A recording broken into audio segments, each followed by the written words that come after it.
There comes a moment in every leader's career when you look around and realize this place isn't built for me anymore.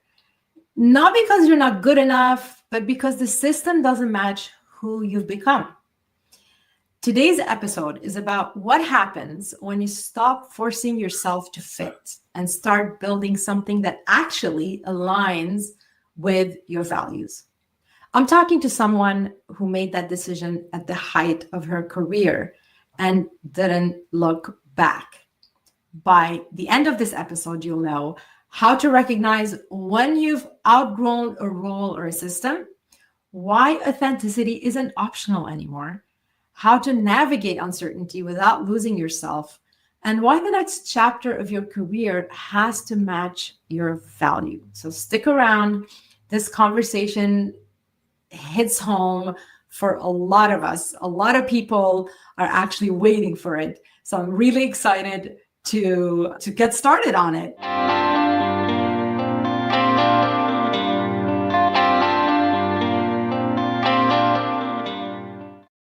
Welcome to the Neuroleadership Edge, brain science for bold leaders ready to master their mind and own their voice.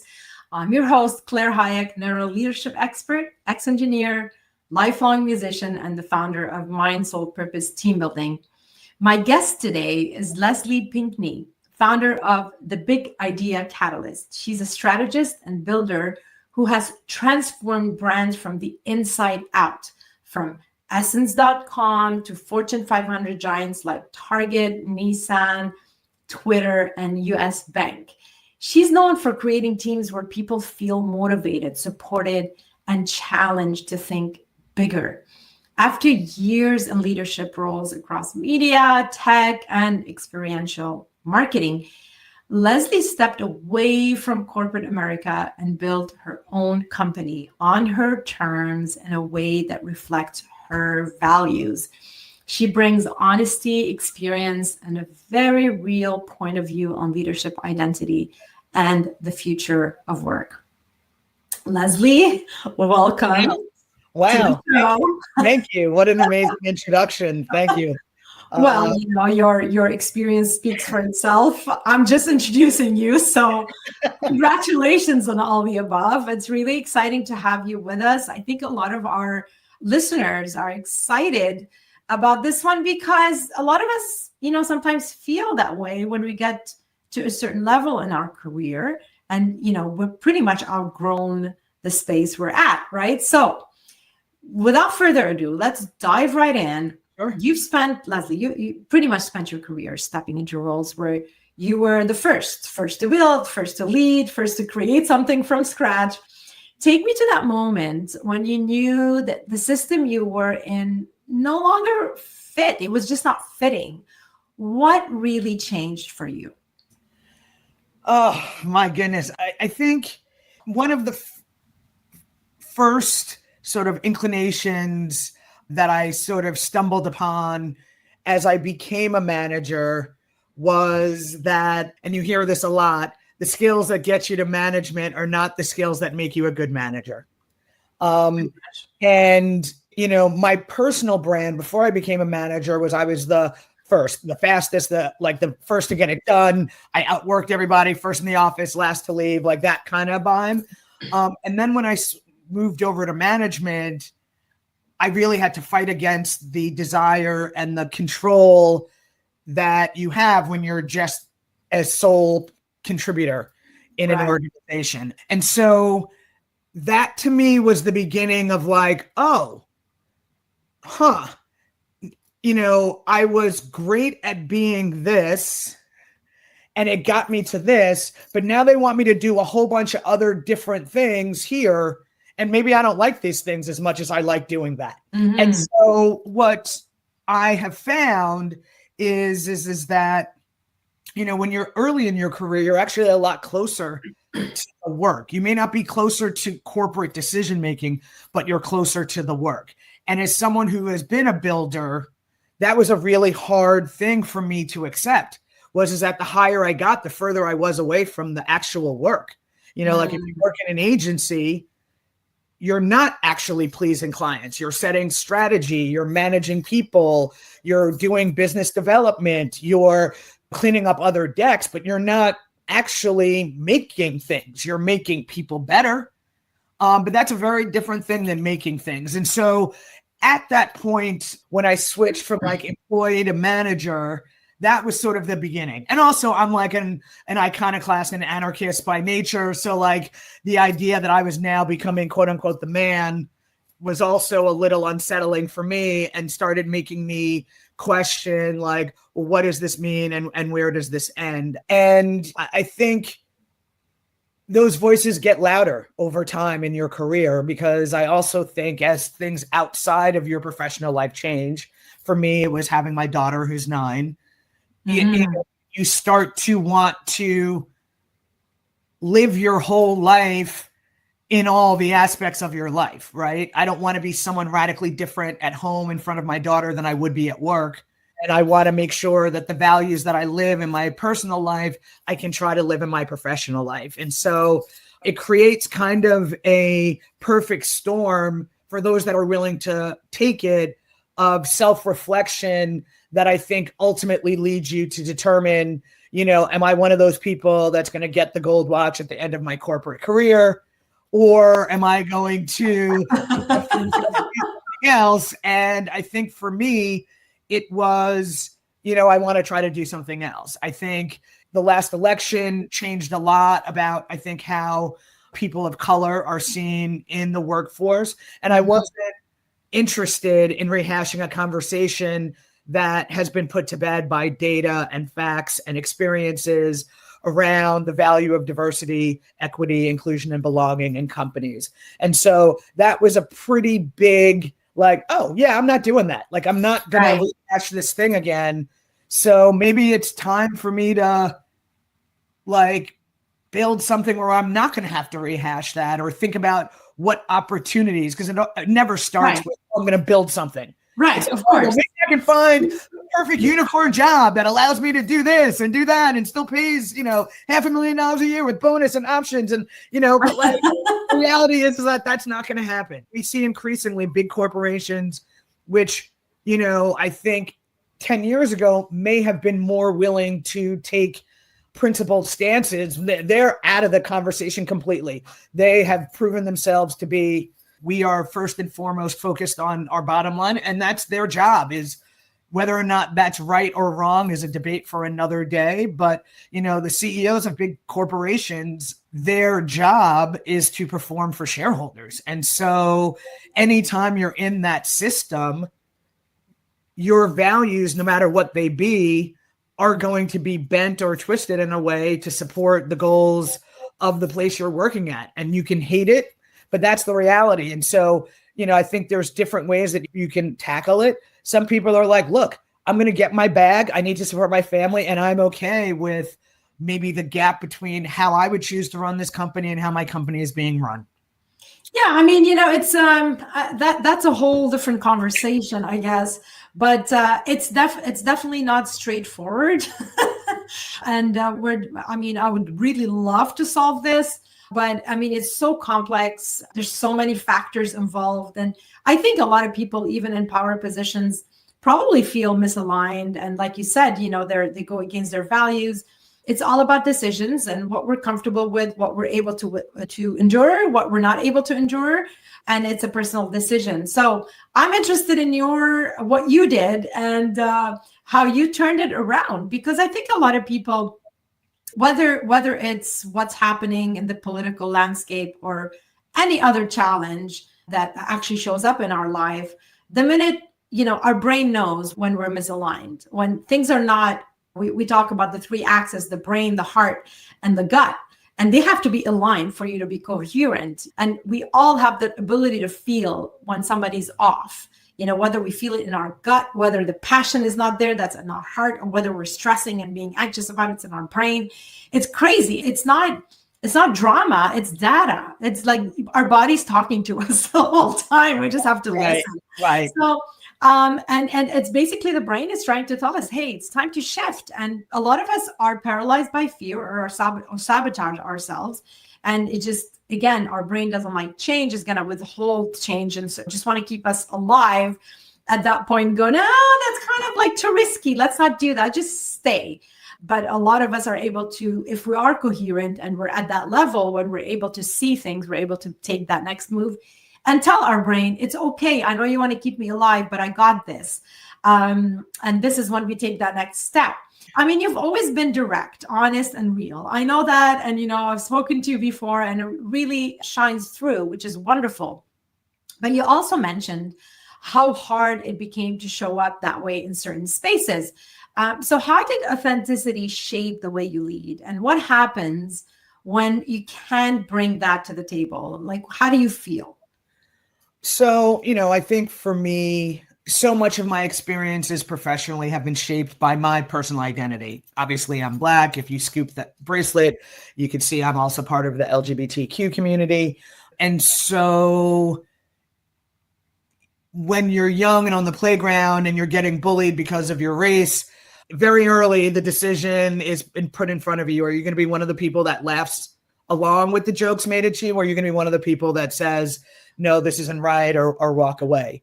I'd love to sit here and be like, I was the person who was like, nope, I'm walking away when I was 5 and 6 and 7 when these things happened. I wasn't, you know, I very early on, I kind of went along to get along. And it wasn't until I really got to college that I started to sort of see my complicitness in others' sort of behavior. And I think that was the beginning of my authentic journey, because it just became obvious that if I wasn't going to stand up for myself, I wasn't going to bring my parents to work with me every day. So I was going to need to have somebody, you know, like I either needed to do it for myself or be prepared for just a lifetime of acceptance of this, of that dynamic. And it just didn't seem tenable that I would live my life being complicit. Like, I don't even know what that would look like. And so, you know, my earliest professional iteration of myself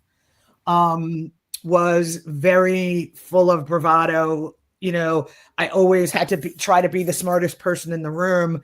And that was an authentic representation of me and my skills, but not an authentic representation of who I wanted to be. And I think as I've grown in my career, my authenticity is a big part of my personal brand. One, because I think we don't do enough talking about the harder fringes and parts of life. And I think the fact that I have struggled in the past, and I didn't graduate from Cornell after going, and, you know, I've had all these moments in my life that people who just see me on LinkedIn would never even begin to fathom that I've experienced. And I always find that disconnect really interesting, that like there's this idea that if you're successful, you've never really stumbled. And, you know, and even when you were introduced, the opposite. You know, exactly. It's so the opposite, right? But we don't talk about it. Yeah. And I think in business, we actually have the space to talk about it more. But when I think about the honest conversations I have with my women friends around things like menopause and child rearing and the patriarchy, like there's all sorts of lack of authenticity in a lot of different spaces that I think prevent people from sharing their true selves. And it doesn't seem to be beneficial to anyone. Like, who are we trying to keep this information from? Like, why not share your experience? Because, you know, people may dismiss it, but usually you get at least one head nod and people are like, oh, either we're not so different, or she sees me, or wow, I could do what she's doing because she, you know, like those sparks of familiarity or the reflection, the ability to see yourself in others is so valuable. And I mean, this is really interesting also when it comes to, you know, I'm going to talk about the brain. When it comes to the brain, because when you're not yourself, this is fascinating. Your brain is working twice as hard. Mm-hmm.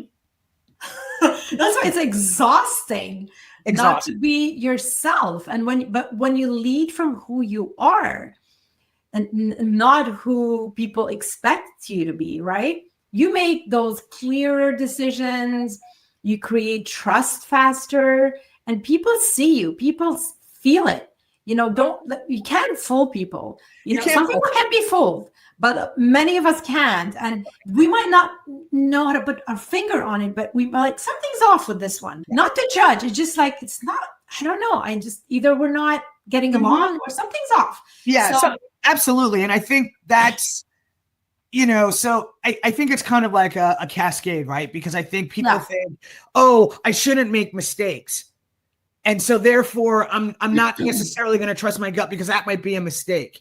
But like leadership, you're going to make mistakes. Everybody makes mistakes. Failure is part of it. Absolutely. Right. Failing is part of it. But I think when you are authentic to yourself, you can handle those mistakes much better because you know what? Like I can look in the morning every single mirror and 99.9% of the decisions that I made, even if they were wrong, I would make them again because they align with my personal and professional values, right? And so that even when the mistake is bad and costly, I still sleep better than when I make the right decision, but it doesn't feel good because it's like when I say I make the, you know what I'm saying? Like I make the right decision for, let's say, the business, but it doesn't necessarily sit with my values. That keeps me up at night way more than the mistakes that I've made that feel like, okay, I would have no problem defending this decision in front of my daughter, in front of my mom, in front of my dad, and so. But I mean, this brings us to the next question. So you said something that's true for so many of us and so many leaders out there. Uncertainty and anxiety are now part of daily life, So here's my question to you. How do you navigate that, especially after stepping out on your own? Because, I mean, we're both entrepreneurs, right? We both have our companies. We both stepped out and, and decided to take on this big unknown thing called entrepreneurship with the passion driving and nothing else, and the belief that it's going to work. We know where we're heading. But I mean, how do you deal with it? How do you deal with the uncertainty? How do you deal with the anxiety on a day-to-day basis? Anything you can share that could help our listeners, because I'm sure a lot of people now listening going, oh yeah, tell me more. Right? So I am like kind of like an old school purist in this way. I have a therapist. I also have a business coach. And I also will live and die by the program Positive Intelligence and their app that keeps me grounded every day. Me too. I love it. Yeah, exactly. So, I mean, those are the three things that I use the most because, I think with high achievers in general, patience is usually not a virtue. It is not a strong suit of ours. We want to be there yesterday. Mm-hmm. And when you're starting a business and when you're an entrepreneur, it's really, really easy for you to judge yourself. And this, the saboteurs are at the ready. Self-sabotage is so all the time. A lot of space. Yeah, for sure. And so that first lesson in Positive Intelligence, catching the judge, has been invaluable for me. Yeah. And, I'd love to sit here and say that, it's been, all sunshine and roses. I mean, there are days where I wake up and I'm like, what have I done? Right. But then I'm like, you know what, Lesley, you got this. And because I'm doing Positive Intelligence, I know the tools. I do my PQ rep. I think about, all of the success that I've had to date. And I talk myself off the ledge of well, why wouldn't I be successful? I've been successful in all these other things. And you know what, if I need to, I know how to work harder. If that's, I try and diagnose it and not stay in the what ifs, but between, my personal therapist and my business coach. And then I'd say, so that's the macro stuff. On the micro stuff, and this doesn't work for everybody, but the hardest change for me leaving corporate America and being an entrepreneur, and those of you in corporate America know this, you're a slave to your Outlook calendar. Stuff gets put on there. You just show up, you show up at the meeting, you do things, you're literally an automaton. If the calendar says it's where I need to be or what I need to do, that's what you do. And so when you're an entrepreneur, well, it's a job. It's the job, right? You're not making the calls. So absolutely. It's the job. But I think the difference when you're an entrepreneur is that you're navigating huge stretches of time when you don't have things on your calendar. Absolutely. Right? That's another uncertainty. Right. And so that to me has been the biggest lesson for me that my coach taught me, which is she was like, you need to treat your calendar the same way that you were in corporate America. She's like, you cannot grow up as an entrepreneur.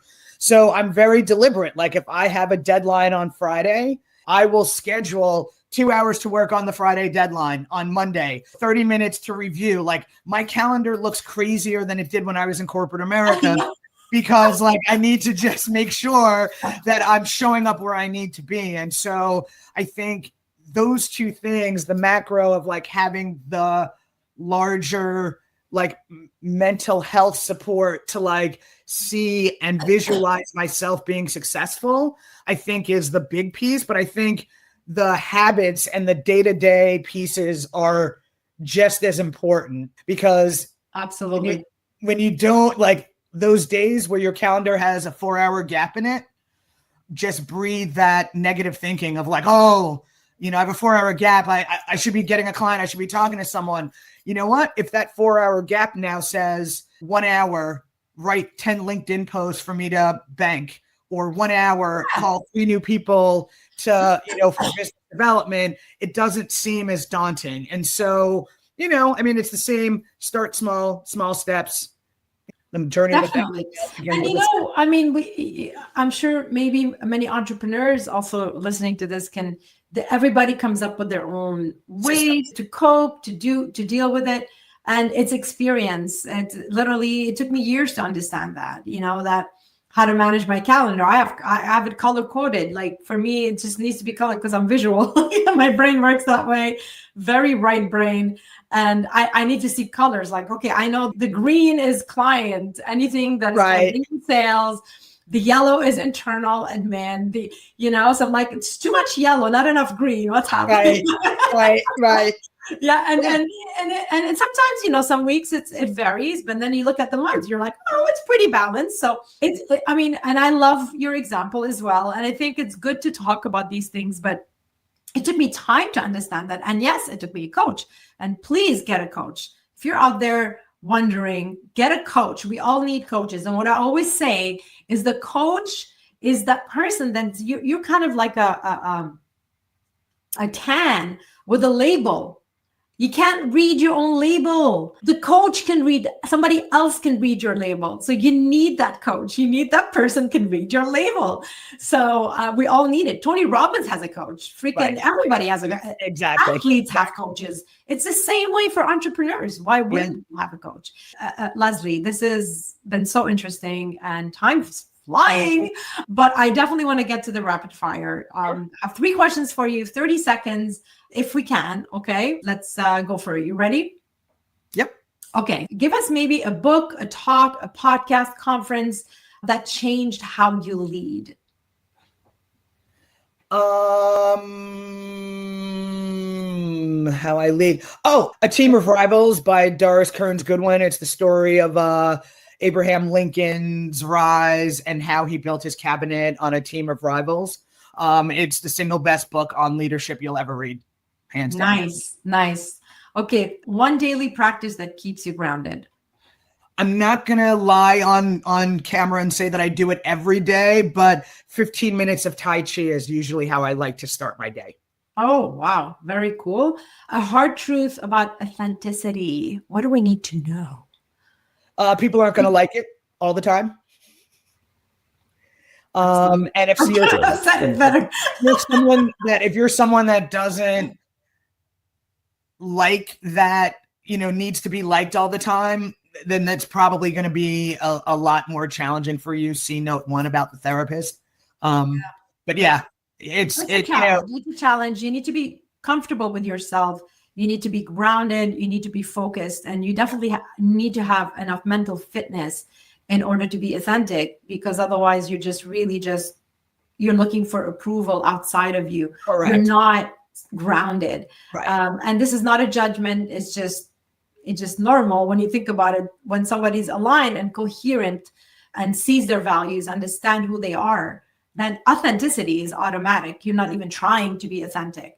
Exactly. Actually, when you try to be authentic, you're already like, Right. oh. Right. And I also think that like authenticity has kind of taken on this like brash and rudeness. It doesn't have to be that way. No. Different ways that authenticity can show up. It can be nurturing. It can be, it can be comforting. It can, like, absolutely. And so I do want to dispel that kind of narrative, which seems to be getting increasingly attached to authenticity. There's a course to it, but I don't think that's necessarily true. That's being harsh, honest, transparent to the point where you're just have no empathy and not enough emotional intelligence or positive intelligence for one to be able to recognize, maybe put on that little filter, not to lie, but just to be a bit more sensitive towards maybe how somebody can feel about certain things. Mm-hmm. So being authentic is also saying, hey, I'm not really sure how to say this, and I really don't want to hurt your feelings, but I really feel that maybe I could be wrong, but and it's bothering me and I don't know how to deal with it. Exactly. So that's being authentic, admitting that you don't know how to talk about it. Yep. So it's that simple. It's not about being harsh. And I'm so glad you brought this up, Lesley, because that's a good point. That's such a good point. Because a lot of people are like, yeah, but that's like rude and no. No. When you're grounded, you're focused, you're clear, matter, you're a good leader inside and out, and you've worked on yourself, you cannot be rude. There's no way. Being authentic is not about that at all. But anyway, this has been really interesting. Anybody listening or watching us here, if you want tools to stay calm under pressure, to be clear-minded, please do scan the code you see here on the screen. Join the Mental Fitness Masterclass.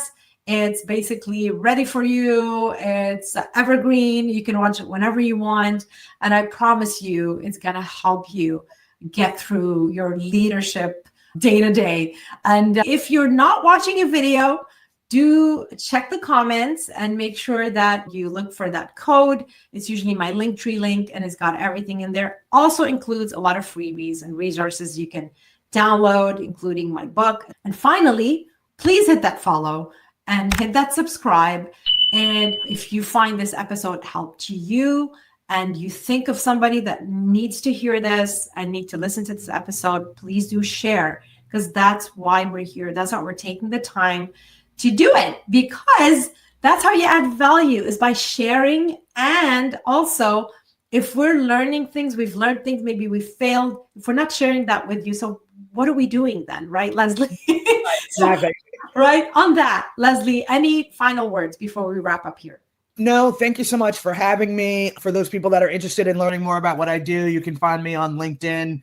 If you want to learn about my musical proclivities, you can find me on Spotify. Also, the website, The Big Idea Catalyst. And thank you again for having me. This has been great. Love this. So please do check the comments as well for this information. And as always, lead boldly, stay human, and turn every challenge into a gift. We'll see you next week. Thanks so much, Lesley. Bye, everyone.